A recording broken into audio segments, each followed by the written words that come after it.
Good morning, Trinity Church.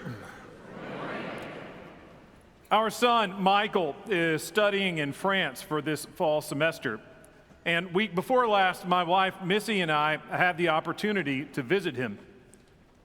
As it happens, the American Cathedral in Paris is between deans at present, and the bishop of the Episcopal Church's European Convocation invited me to teach and preach as part of our trip.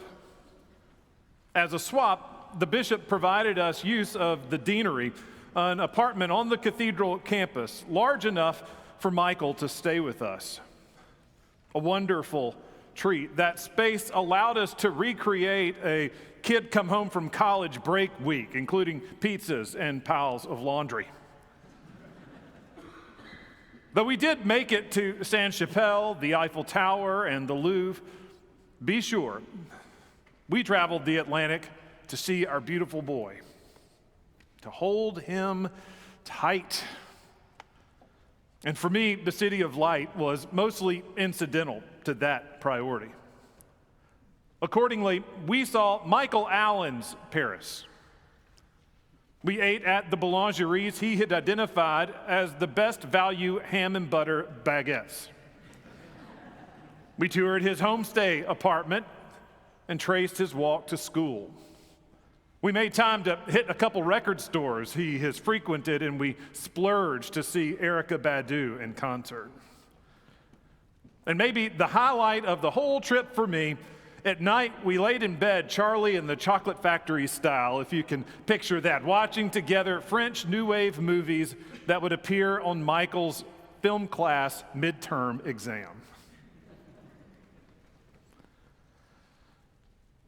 Now, this morning's gospel appointment begins with Jesus encountering the powerful Sadducees.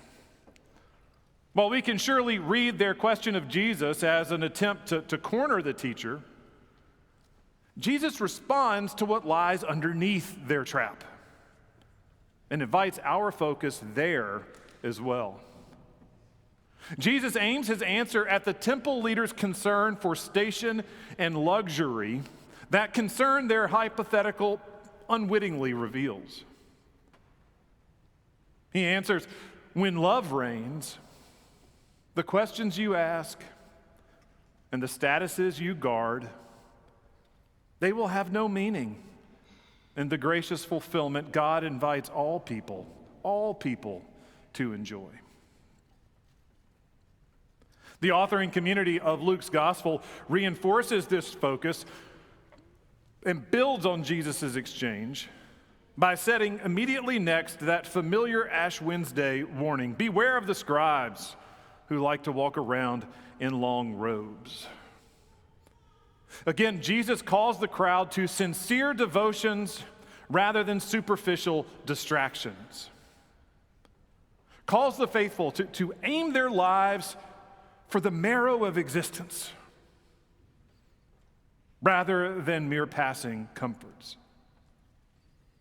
Notable in this context, God need not deliver any greater condemnation, for the performatively pious will choose for themselves their meager reward. Continuing with this momentum and these calls for sincerity, then the parabolic story of the widow's mite follows.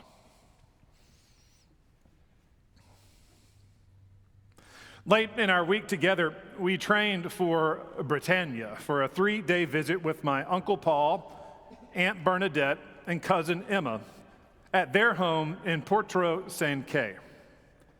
And Lord have mercy, our family spoiled us rotten. Every day, 3 table settings of croissants and cheese, chocolate and homemade caramel, tomato pie, galettes, and crepe. As All Saints approached, we even gathered in the town square for a Samhain festival, a syncretistic Celtic and Christian celebration of the season's turn, with everything from apple cider presses and traditional dancing to fire breathers and very American Halloween costumes. My aunt grew up in this small community, and during summers she stayed with her grandmother on the fisherman's side of the port. The village's beaches and byways remain rich with her memories and sense of home, and her delight in sharing her community with us. You know, that peculiar joy of someone that you love and admire, sharing with you something that they love and admire. That joy has lingered gladly with me since our return. Among the stops we made together, Bernadette took us to the Saint-Anne-Chapelle in Portreau, where she serves as a volunteer tour guide. See, in this historic fishing community, that chapel provided an altar where families could light candles and pray for the mariners who would leave in February of each year to fish Le Grand Pêche in Newfoundland. For 3 centuries, from the 1600s to the 1920s, these annual expeditions sent 20 sailing boats, each with 500 fishermen, to cross 2,500 miles of Atlantic Ocean. And included in these journeys were boys, beautiful boys. In 1841, the minimum age was 8 years old. In 1874, 10 years old. And in 1907, 15 years old. Bernadette's grandfather was among the teenage cohort at the turn of the 20th century who worked these 8-month expeditions. The more senior men would fish, and the boys would clean the pêche. The children would lay the cod to dry on Le Gravier, the pebble beaches of North America. They would salt the fish and then store their catch in the hull of the ships, where it would keep until their return home. As I complain about a commute, or as we might protest a boss's unreasonable demand, imagine those sights, those sounds, those smells. These commissions proved as perilous as necessary, and many died in its service. In the 13th century, the townspeople had built an oratory dedicated to Saint Clement, Pope Clement I, the patron fisherman. In the 15th century, a chapel replaced that oratory, dedicated as Saint Anne de Naufrage, for those who died at sea. And in 1770, the chapel's footprint increased once more to its current size, roughly this area under the transept gallery.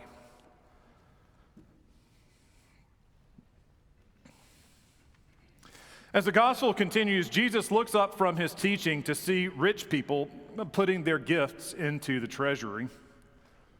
As we know of that story, he also saw a poor widow put in 2 small copper coins. Upon witnessing that gift, Jesus declares, "Truly, I tell you, the poor widow has put in more than all the rich patrons, for they have contributed out of their abundance, but she, out of her poverty, has put in all she had to live on." Once more, Jesus calls for sincerity in one's devotions, calls for an alignment of one's convictions, one's claims, one's actions. To fund the Portreau Chapel and to furnish that worship space's interior, the fishermen worked Sundays, and they gave all their holy day catch to the cause. They named their Sunday contributions Le Part à Dieu, God's share. And from those days, centuries ago, to my Aunt Bernadette's telling of the story just week before last, pride in those commitments has endured the hundreds of years since, shaped the identity of an entire community. In the light of Baroque windows, the chapel's decor once included many model boats suspended from the ceiling. And several of those models now occupy glass cases set along the nave's perimeter.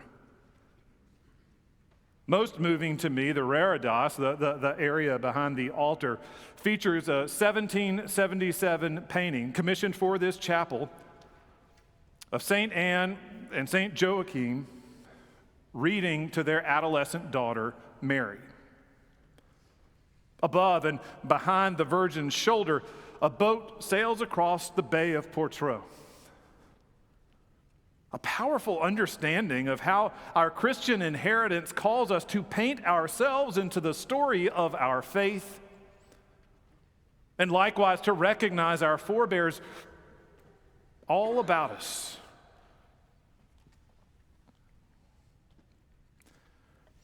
Over the years, stewardship seasons, I have shared with you many reasons, theologically sound, authentic rationales that Missy, Michael, Jenna, and me make a priority of our financial commitment to this parish, and all those still stand.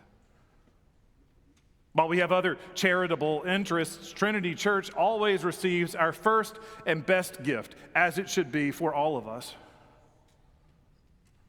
And the condition of the world these days has me more fully unvarnishing my eagerness to support the church. I have never been more ready, never felt more grateful for the privilege to make my pledge than I am right now. For my family and me, that means sacrificial financial giving, and I hope you will consider how God calls you to the same. See, by our pledges, we share in the beauty of these Sunday mornings. From the sparkle of our stained glass to the stewardship of our stonework to the glory of our choirs. By our pledges, we share in ministries of feeding and formation, consolation, and commission of the good news into a hurting world. By our pledges, we share in a congregation growing, a growing congregation, a congregation increasing in number and in belovedness, including the 52 adult baptisms, confirmations, receptions, and reaffirmations we celebrated last month. A cohort that included pew neighbors from 6 countries and 18 states, if you haven't heard, born in every decade since the 1930s, including the current one, if we include one confirmand's infant daughter who was baptized last Sunday on All Saints.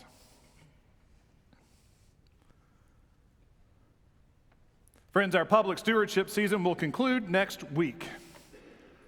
Let us be honest with ourselves and with one another. As today's gospel observes, too often the more we have, the less we give. The good news urges us to seek sincere devotions and not superficial distractions. Jesus challenges us who would present ourselves as hero for sacrifices that, at the end of the day, simply do not cut as deep or carry the consequence we claim of them.